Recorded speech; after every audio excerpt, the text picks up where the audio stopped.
Chapter 1, Death Glare. All I can feel is pain. All I see is red.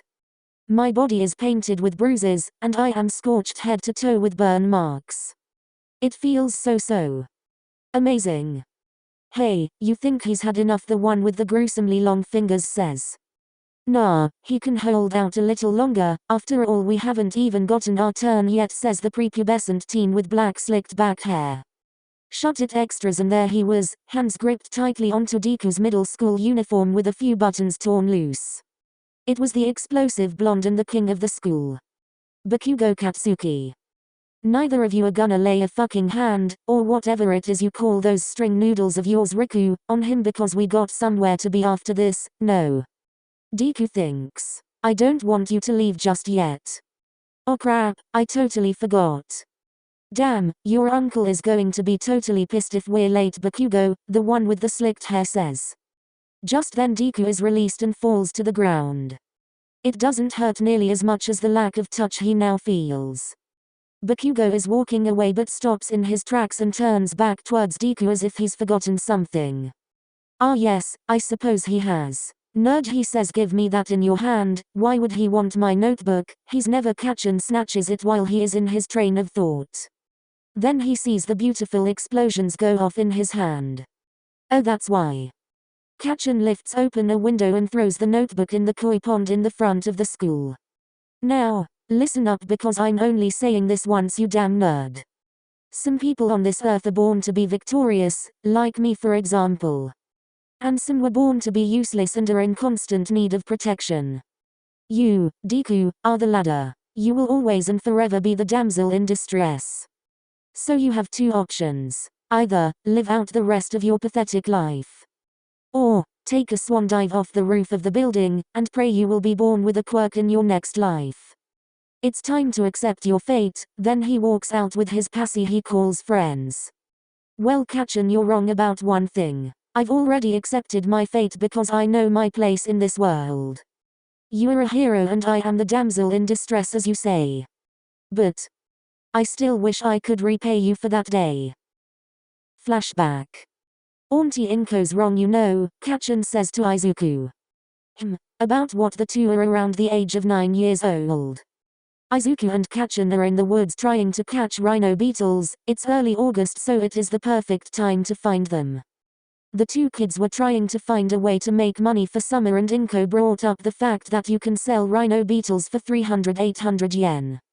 About you, Izuku. You aren't just some kid in need of protection just because you're well. The explosive blonde stops talking. It's okay, Kachan, you can say it. Izuku tips his head slightly toward the ground. Well, it's just that you aren't weak just because you're quirkless. Kachan is the only one who has ever believed that. It has been tough, sure, but as long as Kachan believes in him, he can keep going. I know, the scruffy greenette says. No, Izuku, I want you to really believe it. I don't believe a word you say with that depressed look on your face. So say it with me, okay? I am a hero. Okay, now you try. Izuku looks up at him with wide green eyes, then he speaks his next words with what seems like hope. I am a hero. Louder. I am a hero. Izuku keeps repeating the phrase like a Madara, and with each time his smile grows. Deku heads out of the classroom and he thinks that might have been one of his best beatings yet. The scruffy greenette has grown to adore these beatings because it's the only time he's gotten to be close with the explosive blonde after they stopped being friends. Due to it being so long ago, that image has become more and more fuzzy with each year that passes. I wonder if any of these will scar so I can add them to my collection.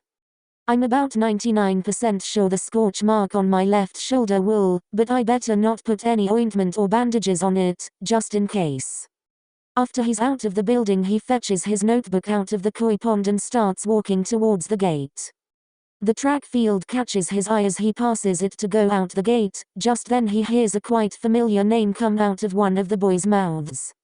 Come on, man. It's gonna be fun taking down that asshole Bakugo. The kid with the red Under Armour headband jeers to his fellow teammate. Not a chance in hell. I mean, have you met him? He will tear us to shreds. They don't call him the king of the school for nothing, the teen with the ear gauges says with a humorless look. Oh come on. He's all bark and no bite, the headband guy sneers again. Yeah, the ear gauge guy begins, then tell that to all the people he's beaten up over the years, especially that quirkless one. I'm honestly starting to feel bad for him. Deku drops his head and sinks into his shoulders. I guess you're right about that. And that's exactly why we're not underestimating him. Trust me when I say we've got enough people to overpower him. Besides, like you said, he is the king of the school. So wouldn't it be nice to have that spot all for ourselves, he says with a sly smile while the other ponders his question. I suppose you're right, the gauge guy agrees. Hell yeah, I am, the red headband person jabs the other with his elbow. We're all meeting in the alley downtown by the Churuya because I heard Bakugo passes it every day on his way home from school. They finish their water break and go back to running. Deku freezes in place and his joints feel like stiffly locked metal. Kachin is strong, but if what they're saying is true, then he doesn't stand a chance. I have to know. I gotta. The scruffy brunette's emotions fade into nothingness as he realizes something. Who am I kidding? Warn. Deku lets out a soft sad laugh. I'll be lucky if he even lets me speak, let alone get close enough to actually do that. I really need to stay in my lane. Did I really forget my place? I am a quirkless nobody incapable of saving myself. Let alone someone else. Even if it is Kachin. After all, that day opened my eyes as to why I can't be a hero. Flashback. Hey Kachin. I see a rhino beetle over there. Izuku and Kachin want money to buy some fun stuff for summer. Like super soakers, water balloons, popsicles, ect. But what Izuku didn't tell Kachin is that he wants to save up money over the summer to buy Katsuki, this super expensive All Might action figure which costs 10,000 yen. Really? Where, the small blonde asks. There, the mini brunette shouts with enthusiasm while pointing. Izuku, you bonehead. We can't get it if it's on the edge of the cliff. You got a death wish or some? Of course not. But this is the only one we've seen and it's been hours. Izuku went close to the cliff by the rhinoceros beetle and did the one thing you're not supposed to do, especially if you're afraid of heights. He looked down. Izuku, no. Don't. You're going to fall. The mini brunette didn't listen as he slowly inched closer to the bug. He slowly reached his net. See Kachin. I almost got it, Izuku cheered. Wait, Izuku, don't, the tiny explosive blonde exclaimed. Deku reached more and slipped, which scared the bug into being airborne. Izuku tried to catch the now flying bug but lost his balance in doing so and fell. He was being held by something which is currently keeping him from his demise. He looks up to a very worried face. Izuku, you idiot. Hold still while I pull you up. Izuku has never been so close to death in his life, but he had a different reaction than most people would because, well, he was smiling. What? He couldn't help himself. It was so exhilarating. He's never felt anything like this in his life. Katsuki pulled him up and they were now both leveled on the top of the cliff. Why are you smiling? The small blonde inquires. Why are you worried? Wasn't that fun? The little brunette argued. The blonde scoffed. That wouldn't be my idea of The rocks on the side of the cliff he was standing on came loose and made Kachin lose his balance. Kachin. I got you. Izuku desperately reaches for his hand and manages to grab it. Don't let go, nerd, he exclaims. I wasn't planning on it. I promise I won't let go, you dummy. He might say that, but Izuku isn't as strong as Kachin. He's trying his best but his friend's grip is slipping away from him. And then he breaks his promise. Izuku. Kachin. The next day in class, Deku can't stop himself from worrying. He knows that he can't do anything to help Kachin, but that doesn't stop him from being anxious. Deku is sitting at his desk staring at the explosive blonde from across the room. Those crimson eyes that make your heart skip a beat, his big biceps, and even though his hair is spiky, it's soft. Deku adores the way he is currently twisting a pencil in his hand. God, how he wishes that pencil was his. Midoriya. Deku snaps out of his trance with panic. Oh, sorry, I have called on you several times. The teacher is a tall woman with a bob cut and signature glasses. I'm sorry Mrs. Kami, but what was the question again? Izuku doesn't care too much about class since he already knows he's going nowhere in life. Even though he doesn't pay attention, he is actually pretty smart. If he did pay attention, nobody in this class would stand a chance. If only he realized that. I said, how do you measure a choker or a waka poem? The teacher requested again. It consists of 5 lines with the syllable count of 57577. The brunette replied. Yeah, that's exactly right. Good job Midoriya. The bell rings and Deku and his peers are off to lunch. But he has what you may say, a special spot. He walks out of the classroom and heads towards the stairs that led to the rooftop. The door at the top is locked. He picklocks the door with his pen and a screw he found. When the door opens, he is instantly surrounded with the fresh air and breeze. The rooftop is surrounded with fence, but if you get on the roof for the door, it doesn't have any. Good thing there's a ladder. Deku climbs up the ladder and onto the platform. And then he sits and lets his legs dangle off of the roof. It is very cloudy and he is able to see the ocean from here.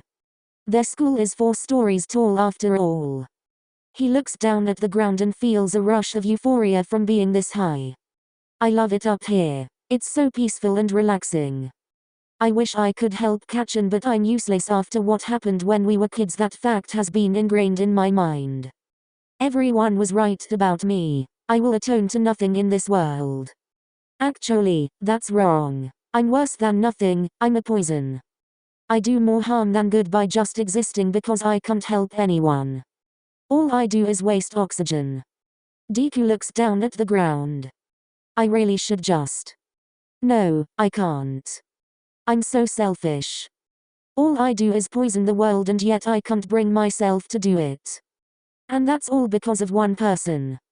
Because if I do kill myself, I won't get to see him again. And that truly is the worst torture of all. So I'm going to be selfish and live another day. The bell then rings. He can barely hear it since it's so far away. Damn, that was quick. Time really does fly when I zone out like that. He scoots away from the edge and climbs back down the ladder.